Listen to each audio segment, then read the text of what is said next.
कुछ ही साल पहले यह देश त्राहिमाम पुकार चुका था, भ्रष्टाचार से, काले धन से।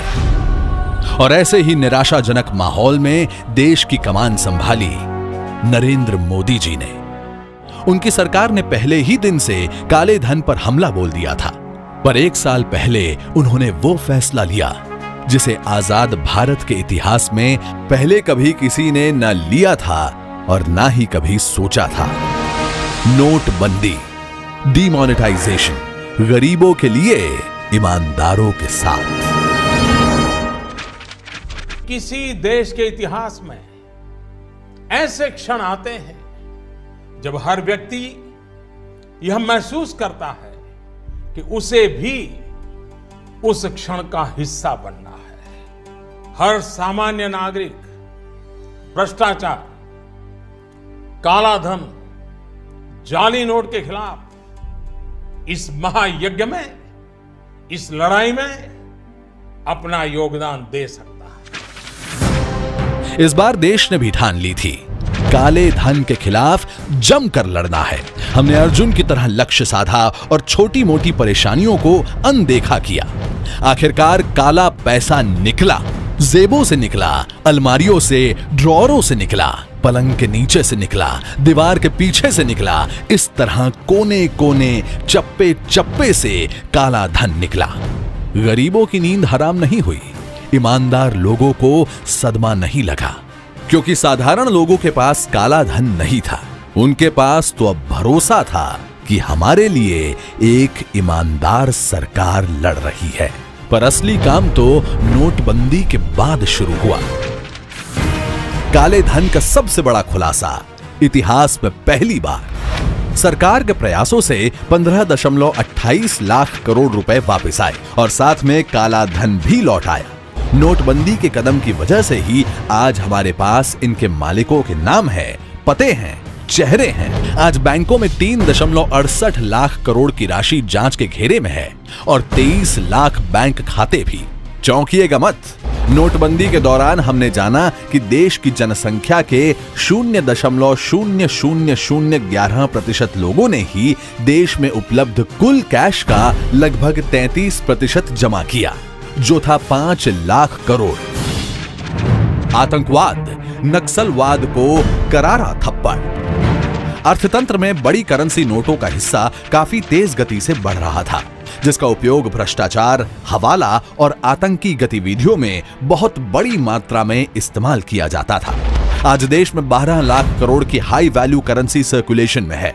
अगर नोटबंदी नहीं होती तो आज 18 लाख करोड़ की हाई वैल्यू करेंसी सर्कुलेशन में होती।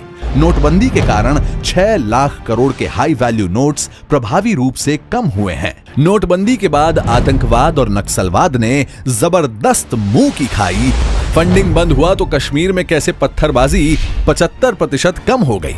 नक्सलवाद में भी 20% तक कमी हुई। जाली नोटों और ड्रग्स के धंधे को भी बड़ा झटका लगा। देश की अर्थव्यवस्था की अप्रत्याशी सफाई। मानो नोटबंदी की टिकिया से पूरे अर्थतंत्र की रगड़ रगड़ कर सफाई हुई।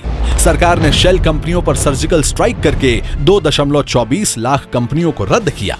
नोटबंदी के चलते अर्थतंत्र के ऐसे भी मायाजाल का पता चला जिसमें एक एड्रेस पर 100 कंपनियां थी और एक कंपनी के 100 बैंक खाते निकले। साथ साथ अब तक कभी नहीं हुआ वो करने की भी हिम्मत दिखाई सरकार ने। करीब 1626 करोड़ की बेनामी संपत्ति को भी घेरे में लिया गया। गरीबों को मिला उनका हक, मिली बेहतर नौकरियां।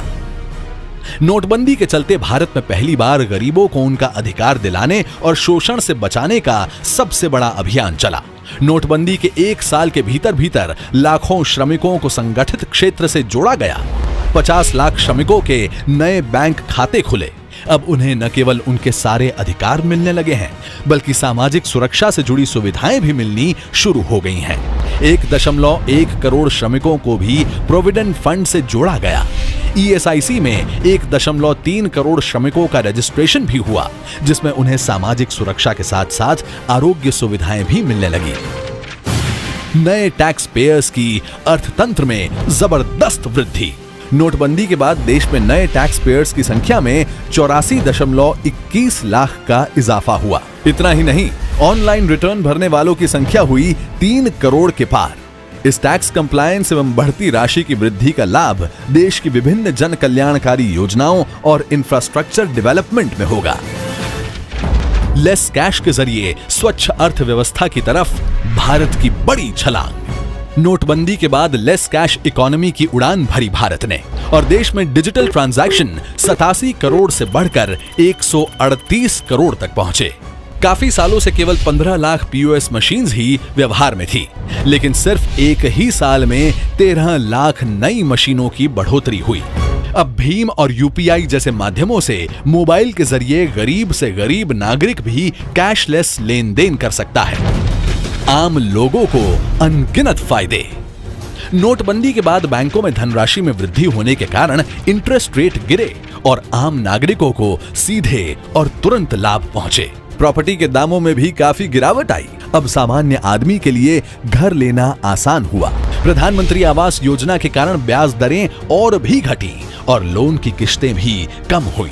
नोटबंदी के तुरंत बाद देश भर की म्युनिसिपल कॉर्पोरेशंस की आय भी पिछले वर्ष के मुकाबले करीब 3 गुना बढ़ी। जो पैसा वर्षों से तिजोरियों में पड़ा था, वो अब देश की अर्थव्यवस्था का हिस्सा बन गया। भ्रष्टाचार और काले धन की इस लड़ाई को हर भारतीय परिवार ने लड़ा है, हर गरीब और गांव ने लड़ा है, युवा की आशा आकांक्षाओं ने लड़ा है। 125 करोड़ देशवासियों ने दृढ़ता और आत्मविश्वास से लड़ा है। अटूट भरोसे के साथ सरकार के साथ कंधे से कंधा मिलाकर लड़ा है। देश इस लड़ाई में विजयी तो होना ही था। जय हिंद।